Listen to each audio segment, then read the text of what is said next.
Et salut à tous, bienvenue dans le Foutoir du Bis, la chaîne où on discute ensemble de pépites méconnues et de cinéma bis. Mais surtout, bienvenue dans la Nocturne les amis, ce nouveau format de vidéo où je vous propose d'aborder un film ou un sujet de A à Z et toujours en lien avec le cinébis. Alors c'est la Nocturne et il est actuellement 23h à l'heure où je tourne cette vidéo. Le mois dernier, ça me tenait à cœur de vous faire découvrir ou redécouvrir Spookies. C'est un film horrifique ultra bis mais ultra généreux. Je vous invite à aller visionner la vidéo si ce n'est pas déjà fait. Et aujourd'hui, on va s'intéresser non pas à un film en particulier, mais à un genre que j'affectionne particulièrement et qui est plutôt méconnu en réalité du grand public. C'est le cinéma indépendant australien des années 70-80. Attention, roulement de tambour, Losploitation.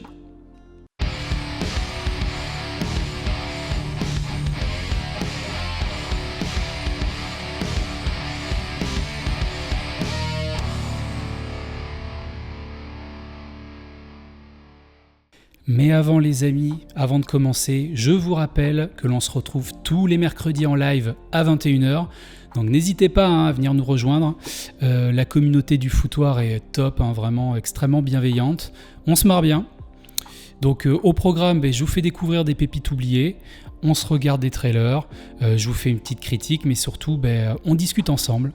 On débat, on joue à des jeux. Donc bref, n'hésitez pas à venir y faire un tour. Pour partager un bon petit moment de bonne humeur. Donc, on en revient donc à ce qui nous intéresse, et quand je vous parle de cinéma d'exploitation, évidemment que vous pensez tout de suite au cinéma américain, ou pour les puristes, cinéma italien, voire même cinéma asiatique, japonais. Mais se limiter à ça, en fait, ça serait passer à côté d'une vague de films très singulière, avec des films déjantés et avec une ambiance qu'on retrouve nulle part ailleurs en fait. Et ça, c'est le cinéma indépendant australien. Alors, donc Ausploitation, donc c'est la contraction entre Australie et exploitation, et qui va se caractériser, alors dans les grandes lignes, par un scénario bien souvent très simpliste, mais dans le bon sens du terme, et qui va surtout privilégier en fait le choc visuel, c'est-à-dire l'adrénaline, l'action, la violence, le sexe également. En gros, on va avoir une sorte de fourre-tout tourné vers des grosses sensations fortes, quoi. Donc comme tout, il y a des exceptions, mais c'est peut-être ce qui caractérise le mieux cette vague de films, donc qui verra le jour du début des années 70 au milieu des années 80. Donc on n'échappera pas, bien sûr, aux caractéristiques du film d'exploitation en général, à savoir un budget fauché, très fauché, tourné avec les moyens du bord.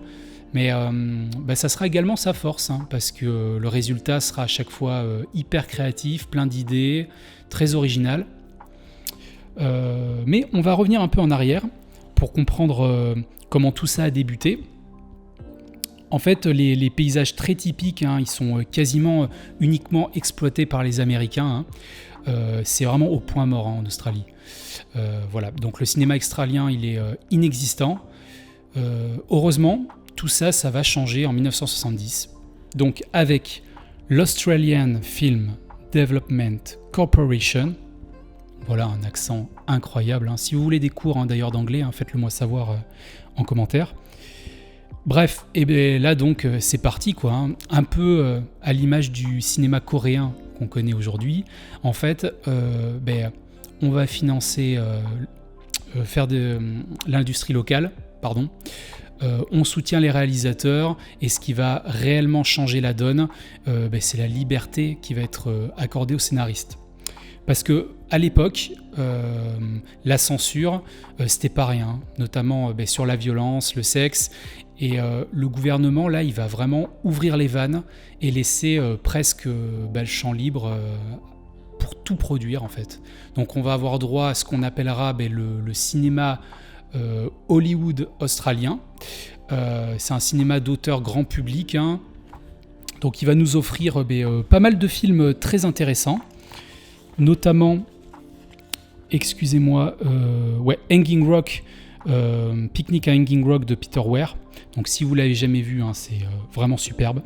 Mais surtout, et c'est ça qui va nous intéresser, c'est qu'en parallèle, dans l'ombre, va y avoir un petit cinéma d'exploitation australien qui va voir le jour.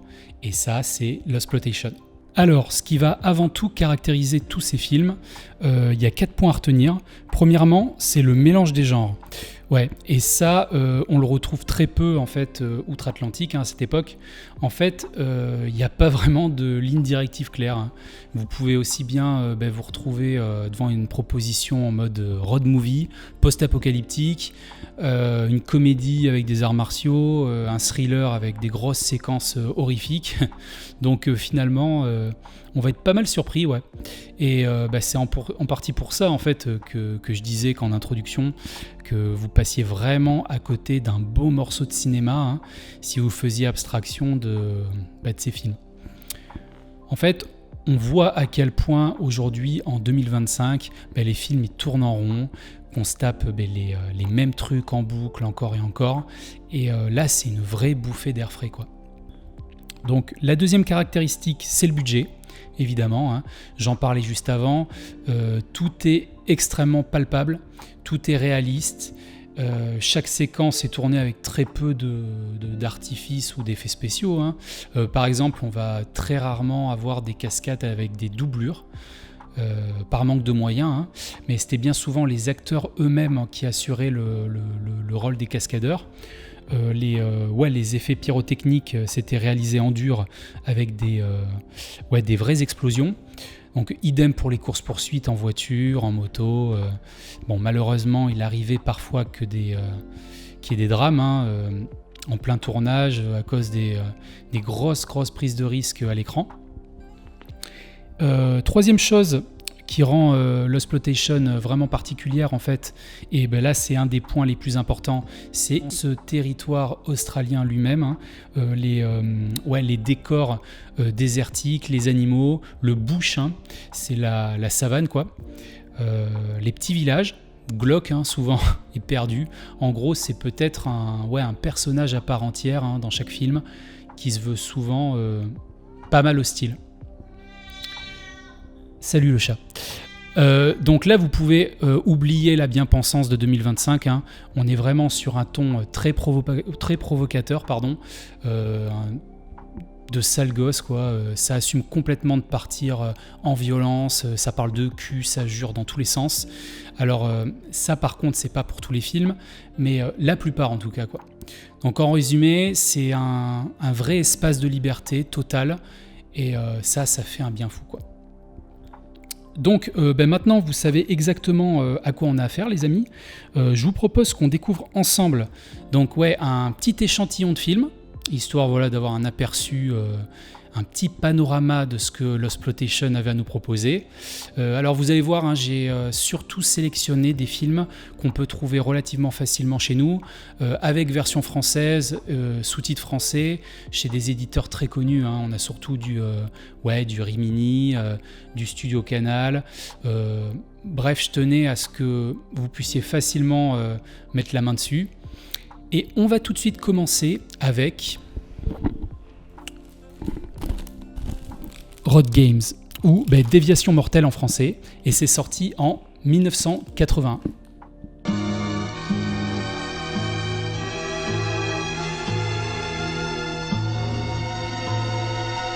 Road Games. Et Road Games, donc, c'est peut-être un de mes films préférés de ce courant, et j'ai même envie de dire de la carrière de Jamie Lee Curtis. Hein. J'adore ce film. Et donc je vais vous lire mes notes hein, pour le synopsis. Donc Pat Quid, chauffeur poids lourd, à l'imagination fertile, accepte à contre-cœur un chargement de porc congelé qu'il doit livrer à Perth à 2 jours et demi de trajet. Mais sur la route, en plus des habitués qu'il côtoie régulièrement, sévit un dangereux psychopathe qui enlève de jeunes femmes et les enterre après les avoir démembrées. Quid, aidé de Hitch, une jeune autostoppeuse, décide d'attraper le meurtrier. Bon, alors ici, on va vraiment profiter des magnifiques paysages australiens. Hein. On suit un chauffeur routier, donc le film il va presque uniquement se passer sur la route. Pat Quaid, donc il est joué par Stacy Keach. C'est un acteur avec un CV énorme, hein, il a plus de 200 films. C'est à l'époque, il était déjà bien connu, hein, bien plus que Jamie Lee Curtis d'ailleurs. Elle venait tout juste de marquer les esprits dans Halloween de John Carpenter. Et là, on va avoir affaire à du Hitchcock en plein désert. Hein. Et c'est pas moi qui le dis, en fait, hein, c'est le réalisateur lui-même, hein, Richard Franklin. Il a avoué être un élève du maître, hein, de l'avoir même rencontré en vrai. Et il s'est vraiment inspiré d'Hitchcock pour écrire Road Games. C'est un thriller complètement paranoïaque, hein, et on va retrouver paradoxalement dans des immenses espaces, et en même temps dans le camion du héros, là, qui est un espace hyper confiné, presque claustrophobique, quoi. Et c'est un jeu de chat et la souris qui sera même encensé, hein, par Quentin Tarantino lui-même. Et pour finir sur le réalisateur, c'est même lui qui a réalisé Psychose 2 donc, en 1983. Donc vous voyez, hein, le fantôme de Hitchcock, hein, il va continuer de planer au-dessus de lui dans ses prochains films. Et concernant Jamie Lee Curtis, j'ai vraiment apprécié son jeu d'actrice, quoi. Bien plus intéressant et plus élaboré que dans Halloween. Elle a un jeu très mesuré, hyper précis, et le fait qu'elle se retrouve dans ce film, c'est pas une coïncidence, hein, parce que même si on est loin du film d'horreur, on va garder cette thématique de tueur en série, et pour le spectateur, le fait de se retrouver avec l'héroïne d'Halloween, ça donne des repères, et puis surtout ça vend, quoi. Et là, on rentre vraiment dans l'ambition australienne, hein, parce que c'est réalisé avec très très peu de moyens, mais il y a quand même de grosses ambitions internationales, parce que c'est ni la première ni la dernière fois qu'une star américaine va faire son apparition dans les films d'exploitation, quoi. Donc Road Games, c'est visionnaire, c'est intelligent, ça va mettre en tension jusqu'au dénouement, et faut vraiment regarder, en fait, c'est un cinéma hyper atypique. On a des goûts tous différents en matière de film, hein, mais si vous êtes amateur de cinéma, c'est quand même compliqué de ne pas apprécier ce film, quoi. Il y a de la tension non-stop, du suspense, des personnages qui sont hyper travaillés, hein. Donc non, vraiment, c'est un petit bijou, quoi. Et on va enchaîner avec un deuxième film, hein, que j'ai pas choisi par hasard, hein. Vous allez voir, il représente parfaitement l'essence même du cinéma d'exploitation. Les potards, ils sont tournés à fond, et c'est Razorback, sorti en 1984. Razorback.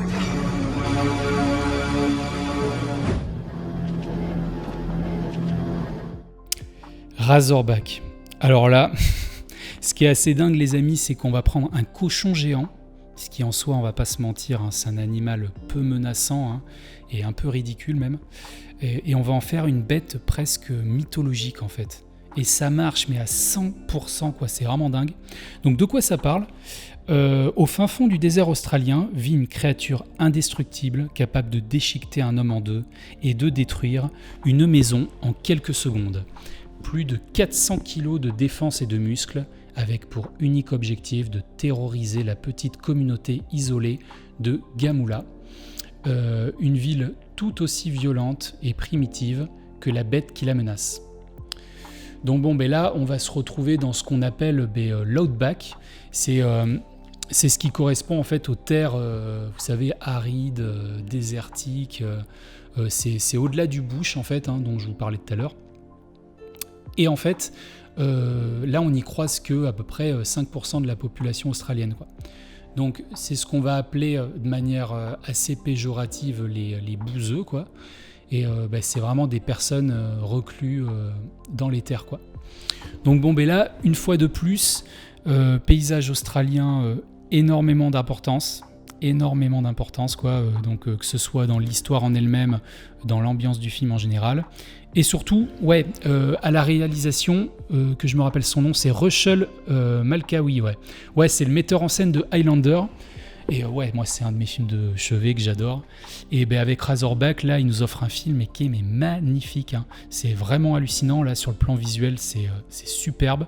Alors magnifique, pas dans le sens beau, hein, parce que là c'est poisseux, c'est crade, c'est bien dégueu pendant 1h30, mais parce qu'en fait on va avoir droit à des cadrages, à une lumière hyper stylisée, quoi. Donc pour vous donner une idée, c'est un peu comme si on avait Dario Argento qui rencontrait Mad Max, quoi. Donc, tu mélanges tout ça et puis ça fait Razorback, quoi. Donc voilà, donc pur produit exploitation, sujet absurde, histoire de sanglier tueur, esthétique hyper tape à l'œil, mais c'est hyper inventif, ultra violent, brut de décoffrage. Mais en fait, ce qui est intéressant, c'est que contrairement à ce qu'on pouvait s'attendre chez les Américains, en fait, eux, ils se seraient contentés de faire un film de monstre lambda bien débile, quoi. Là, on a droit vraiment à un sous-texte très fort, quoi. Et c'est assez inattendu, en fait. Alors, c'est pas moi qui le dis, hein, une fois de plus, hein, vous pouvez retrouver les analyses sur pas mal de sites et d'articles sur le sujet, mais c'est une critique des autorités, les laissés pour compte, et surtout la destruction de la nature, hein, c'est un message un peu écolo, quoi. Donc le sanglier, c'est un petit peu la colère de la nature, en fait. Voilà, qui défonce tout sur son passage pour se venger un peu de l'humain, quoi. Donc vous voyez, hein, c'est un film qui est hyper intéressant sur le fond, sur la forme.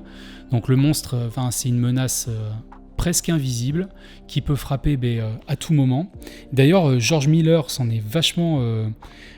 a été vachement influencé en fait par ce film, hein, et il a réutilisé certains effets de mise en scène d'ailleurs dans Mad Max, hein. Donc ça accentue encore plus le côté un peu culte de Razorback, et regardez-le vraiment de toute urgence, quoi. Pour moi, c'est un triple A, hein, je vous jure, hein, mais qui est déguisé en série B.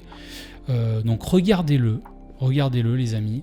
Et maintenant, on va remonter un peu le temps et poursuivre avec un film emblématique, vraiment de ce courant, mais qui est peu commun. Et je vais parler, bien évidemment, du film Patrick.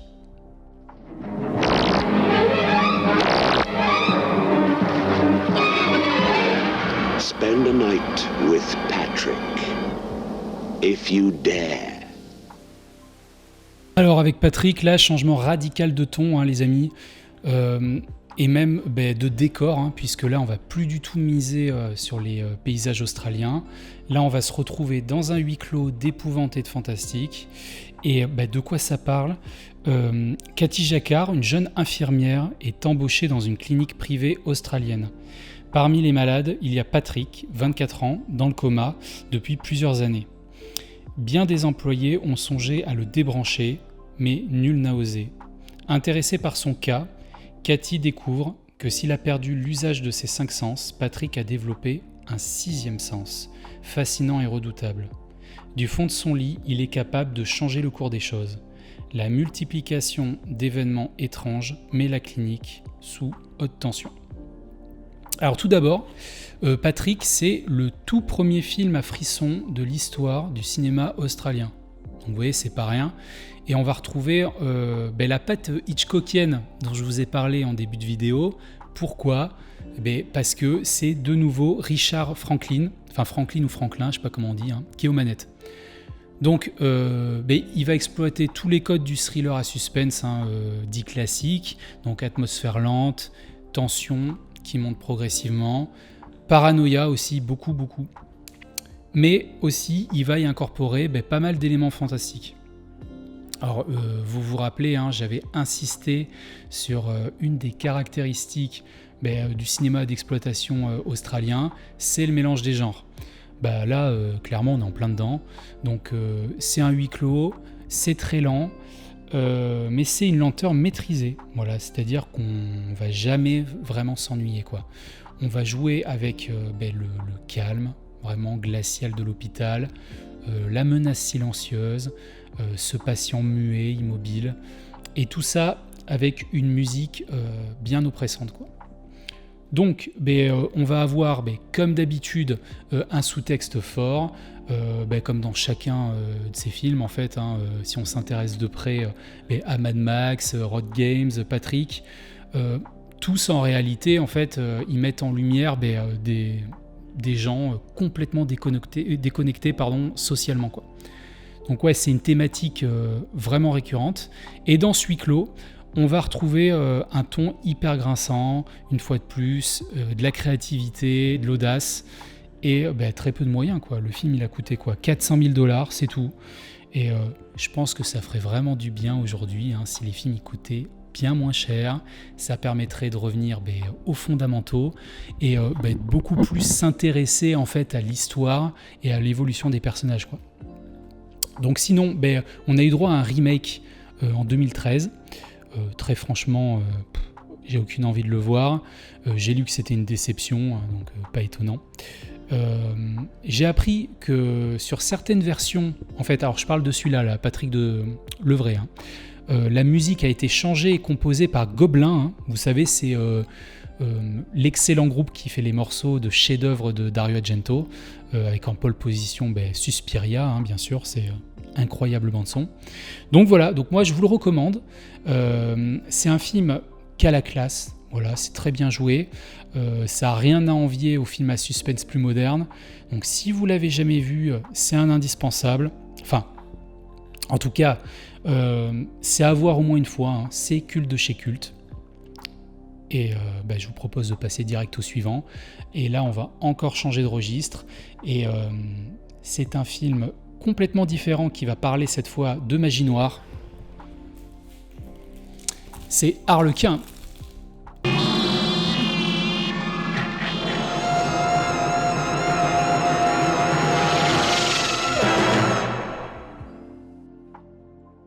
Harlequin, donc un film assez étrange, franchement sous-estimé. Donc c'est mis en scène par Simon Windsor. Alors ce nom, il vous dit franchement rien, mais il a quand même réalisé des films très connus que vous connaissez parfaitement, comme Sauver Willy, par exemple, ou encore Daryl, ou Les aventures du jeune Indiana Jones en série. Donc avec Harlequin, là il s'attaque à un registre assez particulier. Donc c'est toujours, vous savez, cette initiative de mélanger les genres. Donc on a un mélange de magie noire, ésotérisme, tous ces trucs-là, quoi, avec un thriller politique. Donc vous voyez, on est encore loin de ce qu'on a l'habitude de voir. Donc je vous lis le pitch. Homme très occupé, obsédé par sa carrière, le sénateur Rick Rast néglige sa femme Sandra et son fils Alex, atteints d'une grave leucémie. Un soir, un mystérieux inconnu parvient à entrer dans la propriété, pourtant très bien protégé. Qui est-il ? Que veut-il ? Alors moi, je trouvais intéressant d'aborder aussi un film qui fait un peu contrepoids avec tout ce que j'ai pu vous dire avant. C'est vrai qu'avec Harlequin, on est loin de l'approche brute, très violente et âpre en fait, du ciné d'exploitation australien. Là, c'est vraiment ambigu, c'est plus élégant en fait, voilà. Et surtout, on va jouer avec des paradoxes entre le rationnel, très terre à terre, avec le mystique, la magie, etc., quoi. Donc rapidement, on va se rendre compte qu'ici, la frontière, elle est assez faible. Alors, est-ce que le spectateur est berné, manipulé autant que les personnages ? Ça, je ne vais pas vous le dire. Mais la réalisation, elle est vraiment très bien faite. Et c'est fait pour que vous posiez la question, quoi. Donc, l'acteur principal, c'est Robert Powell. Ouais. On le retrouve aussi dans Le Survivant d'un monde parallèle. Il a failli passer à côté de ce rôle, parce qu'à la base, c'était David Bowie qui était prétendu pour ce rôle. Bon, ça n'a jamais abouti. Et j'ai envie de dire tant mieux. J'ai rien contre David Bowie, mais ça lui va parfaitement à cet acteur. Et donc, je vous parlais de thriller politique. Faut savoir que le sénateur, en fait, le père de l'enfant malade, en fait, lui, il va être confronté à un jeu de manipulation. Et ça va se mélanger avec l'arrivée de l'étranger dans la maison. D'ailleurs, jeu d'acteur, on peut vraiment le féliciter. C'est vrai que j'en ai pas trop parlé ça depuis le début, mais c'est un point vraiment fort de ce cinéma australien. C'est la prestation vraiment très bonne des comédiens, quoi. C'est quand même très très rare d'avoir des mauvais acteurs au casting, quoi. Donc ce titre, comme celui d'avant, était disponible chez Rimini Éditions, mais malheureusement en rupture de stock, mais bonne nouvelle, il existe une version amarrée simple, dispo à peu près partout, donc si vous voulez vous la procurer, c'est vraiment un jeu d'enfant, quoi. J'en profite d'ailleurs pour vous informer que le prochain live de mercredi avec mon invité Sidney, on va faire une grosse rétrospective de toutes les sorties de la collection Angoisse de chez Rimini. Donc je sais pas trop quand je vais sortir cette vidéo, donc vous vérifierez si elle est sortie ou pas encore, mais on vous les fait découvrir, on en discute, donc venez faire un tour, c'est mercredi 18 juin, si c'est pas déjà passé, on se marre bien, et si vous découvrez cette vidéo bien après, voilà, vous avez le replay disponible sur la chaîne, donc n'hésitez pas à venir. Donc voilà, dernier film maintenant, voilà, on arrive bientôt à la fin, super sombre, très satirique, j'avoue pas trop avoir compris pourquoi ce film il a été pas mal décrié par certains. C'est un film dystopique et d'anticipation de 1982 et ça s'appelle Les Traqués de l'an 2000.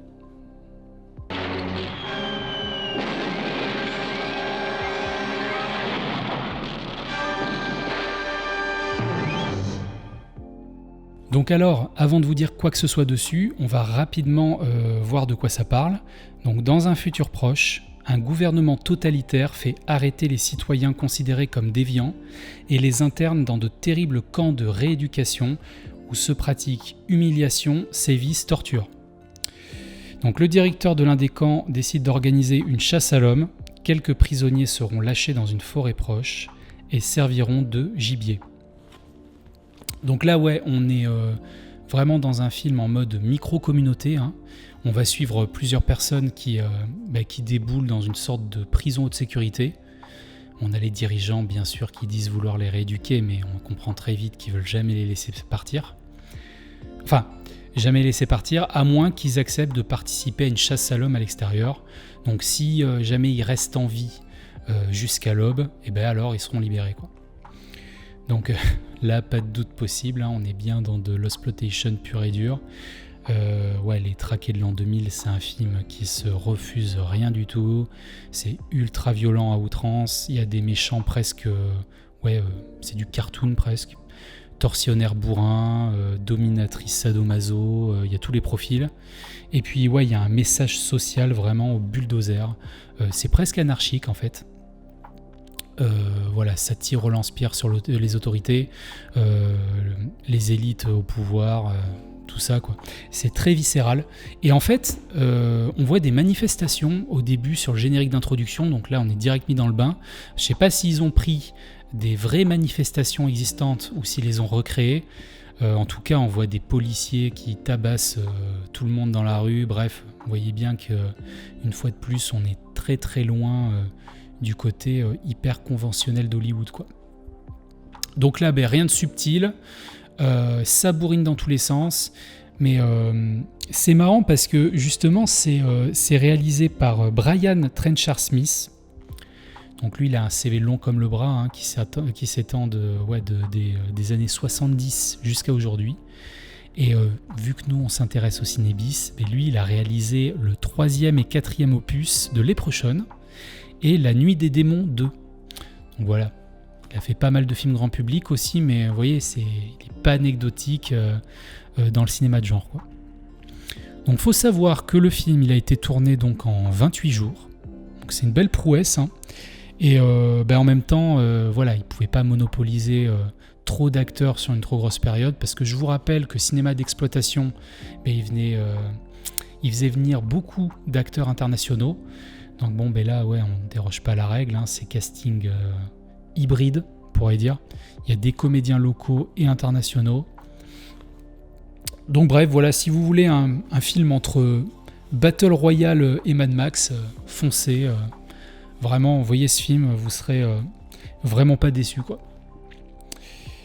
Donc voilà, vous l'avez compris, l'un des traits les plus marquants de l'exploitation, c'est la liberté quasi totale des équipes, d'ailleurs sur toutes les étapes de production, que ce soit artistique ou même sur le plan moral. En fait, c'est très simple. À l'époque, le système australien, ça ressemblait pas du tout aux gros studios américains. Il y avait pas de hiérarchie lourde, pas de type qui devait constamment valider en fait tout ce qu'il devait faire. Il n'y avait rien qui ralentissait ou modifiait les scripts. Et ça finissait direct devant la caméra en fait, quoi. Donc le résultat de ça, c'est que ça permettait à des petits cinéastes qui voulaient tourner dans des conditions parfois extrêmes, faut bien le dire, mais pour nous spectateurs, c'était du jamais vu, quoi. Donc le résultat forcément, c'était hyper créatif. Il y avait des idées complètement dingues. C'était pas censuré, c'était même encouragé en fait. Et tout ça, bien sûr, c'était sans réelles autorisations préalables. Il y avait pas ils se souciaient pas de savoir si ça allait bider ou pas. Et pour la musique, c'est pareil. La musique, c'était hyper expérimental, voire agressif parfois. Donc c'était totale harmonie avec l'exploitation, quoi, de manière générale. L'artiste le plus connu d'ailleurs, qui a fait la plupart des bandes originales australiennes, donc qui porte le même nom que le guitariste de Queen, donc il s'appelle Brian May, et vous pouvez le retrouver sur énormément de BO de films d'exploitation. Et je finirai, les amis, par une petite réflexion, sur l'influence un peu de cette vague d'exploitation qui aura duré un peu plus de 15 ans, mine de rien. Donc forcément, elle a laissé des traces et elle a bien dépassé le statut de petit film Z. Donc on retrouve beaucoup d'exploitation chez John Carpenter, par exemple. Je pense à Escape from New York. Il y a Terminator de Cameron. Bien sûr, tous ces univers post-apocalyptiques avec ces bagnoles bricolées, cet esthétisme un peu crade. Quentin Tarantino, bien sûr, il a jamais caché son amour pour ce cinéma-là. Donc on en retrouve dans Kill Bill, toute cette démesure, l'outrance, le too much. C'est Boulevard de la Mort aussi, c'est à 100% exploitation comme inspiration. Donc vous voyez, il y a énormément d'œuvres et de films cultes hollywoodiens qui sont inspirés de ça. Donc c'était fini pour ce petit tour d'horizon. Et il y a bien sûr énormément d'autres curiosités à découvrir. Donc Réveil dans la terreur, Long Weekend, dont j'ai parlé en live. N'hésitez pas à aller voir les replays, les amis. Je vous présente plein de pépites, notamment Long Weekend. On a aussi La soif de sang, le Drive-in de l'enfer. Bref, je vous mettrai une liste non exhaustive de ces vidéos pour ceux qui veulent aller plus loin. Et pour approfondir le sujet, sachez qu'il existe un documentaire qui s'appelle Not Quite Hollywood, qui est sorti en 2008 et qui raconte justement l'émergence de cette vague complètement dingue. Donc on apprend les mécaniques de création, les cascades, bref, il y a plein de choses super intéressantes.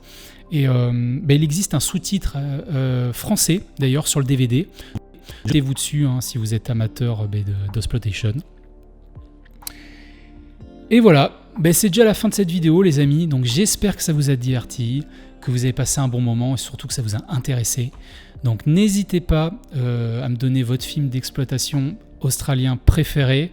Je manquerai pas de vous répondre. Faites-moi vos retours dans les commentaires. Mettez-moi un petit pouce bleu, ça me fera vraiment plaisir.